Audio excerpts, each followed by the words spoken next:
부모님이 돌아가셨을 때 장례식장에서 나중에 알고 보니 바가지를 썼더라. 또는 정신없이 장례를 치르고 나서야 청구서를 보고 깜짝 놀라신 분들이 요즘 정말 많다고 합니다. 그런데 이건 단순한 실수가 아닙니다.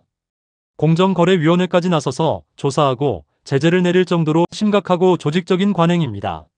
오늘 우리가 조심해야 하는 일은 바로 슬픔을 이용하는 장례식장의 불투명한 뒷돈 문화입니다. 이것을 제대로 알지 못하면 모르는 사이에 수백만 원이 그냥 새어나갑니다. 이는 바로 콜비라는 뒷돈 관행이 만연해 있어 유가족이 실제보다 훨씬 많은 비용을 부담하고 있기 때문입니다.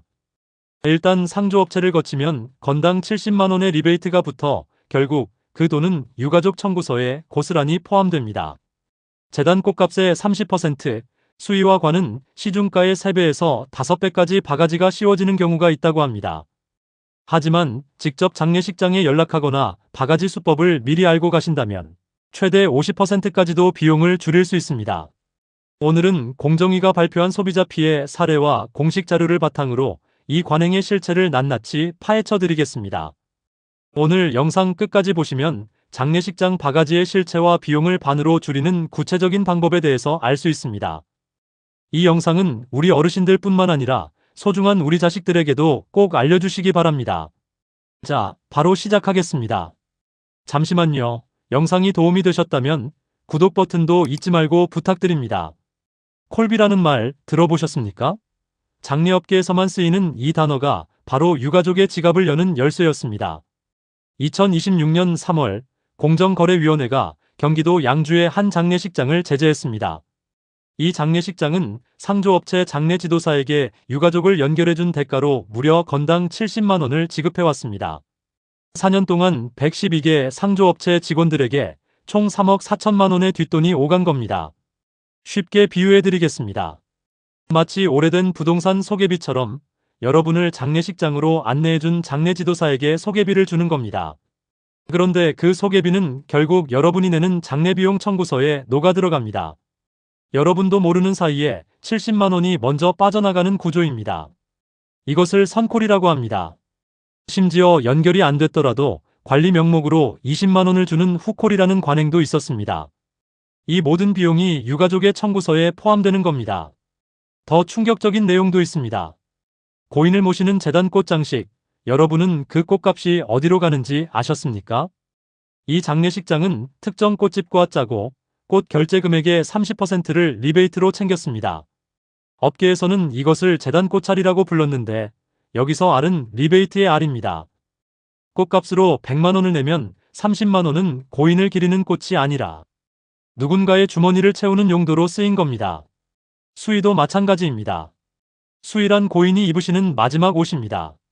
장례식장 직원이 아버지 마지막 가시는 길이니 좋은 것 입혀드려야지요 하면서 180만 원짜리를 권했는데 알고 보니 똑같은 제품이 인터넷에서 35만 원에 팔리고 있었습니다. 관도 마찬가지입니다. 서울의 한 장례식장에서 350만 원으로 청구한 일반관이 도매가로는 80만 원에서 100만 원 수준이었습니다.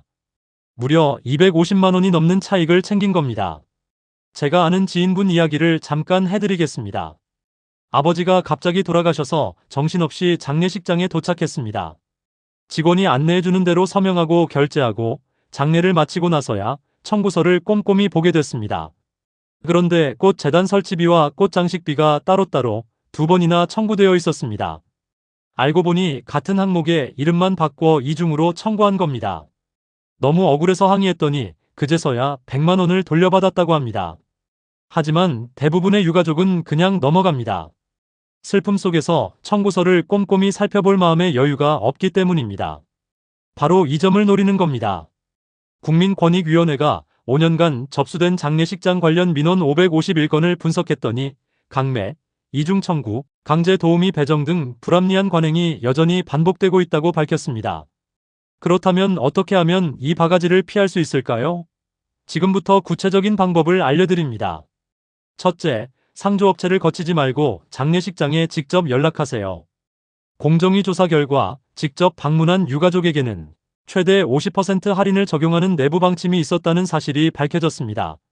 상조업체를 거치면 그 연결비가 결국 여러분 부담이 됩니다.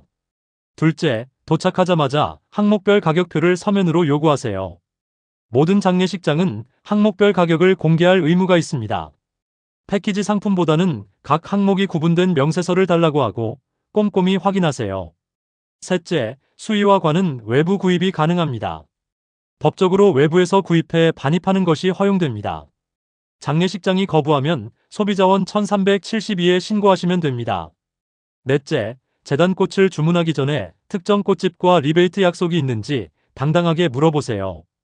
이렇게 물어보는 것만으로도 과도한 거품을 방지하는 효과가 있습니다. 다섯째, 청구서 항목을 반드시 하나하나 확인하세요.